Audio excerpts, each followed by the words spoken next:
कहानी की शुरुआत कुछ इस बड़े शहर से हमारी ये कहानी एक बूढ़े आदमी पे आधारित है। इस बूढ़े का नाम गैरी था। वैसे ये फोटोग्राफर था, लेकिन वो बूढ़ा आदमी बहुत ही ज्यादा गंदा था। वह अपनी दुकान में बैठ के पूरे दिन लड़कियों को पिक्चर देखता था। कुछ दिन के बाद उसके पास एक लड़की आती है और ये लड़की इसको बोलती है कि तुम मेरा एक फोटो क्लिक कर सकते हो क्या। यह बात सुनकर इस बूढ़े आदमी के मन में लालच आ जाती है। वो चेंजिंग रूप से इसको ड्रेस दे देता। उसके बाद ये बाहर चला जाता। जब ये लड़की कपड़े बदल रही थी तो ये पर्दे के पीछे से उसको देख रहा था। जल्द ही कैरी का हरकत का पता चल जाता है तो तुरंत पीछे मुड़ के देखती है। फिर उसको बाद में बहुत ज्यादा ही सुनाती है। और कैरी की दुकान के सामने एक सैलून वाले की भी दुकान थी। ये दुकान ली नाम की दुकान थी। ली बहुत ही बढ़िया कैरी का दोस्त भी था। और फिर उसके बाद इसका दोस्त इसको बहुत ही ज्यादा समझाता कि हम अब बूढ़े हो चुके हैं, अब हमें लड़कियों के बारे में नहीं सोचना चाहिए। मगर कैरी कभी बुरा नहीं मानता था, न ही वो नेक आदमी बनना चाहता। और कुछ समय बाद ही रात हो गई थी और इस समय कैरी अपने छोटे से रूम में था। हमेशा की तरह वो अपनी फेवरेट एक्टर का फिल्म देख रहा था। गंदी फिल्मों को देखकर ये खुद ही गर्म हो गया था। और उसके बाद ये कैरी अपने हाथ को हिलाकर अपने गर्मी को बाहर कर देता है। अभी कैरी की शादी भी नहीं हुई थी, क्योंकि उसके पास एक अच्छा घर भी नहीं था। शादी ना होने के कारण वो पूरे दिन लड़कियों के बारे में ही सोचता रहता था। अगले ही दिन कैरी की दुकान पर आकर एक लड़का फोटो खिंचवाने लगता है और कुछ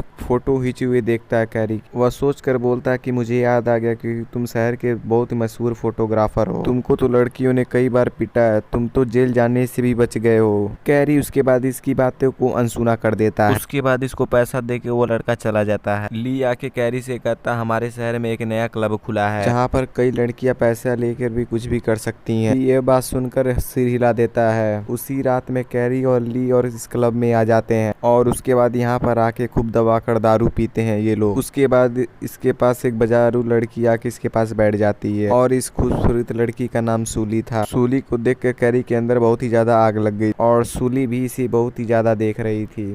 सूली कैरी के घर में घोड़ी बनी थी। इसका सेकंड पार्ट चाहिए तो कमेंट करें।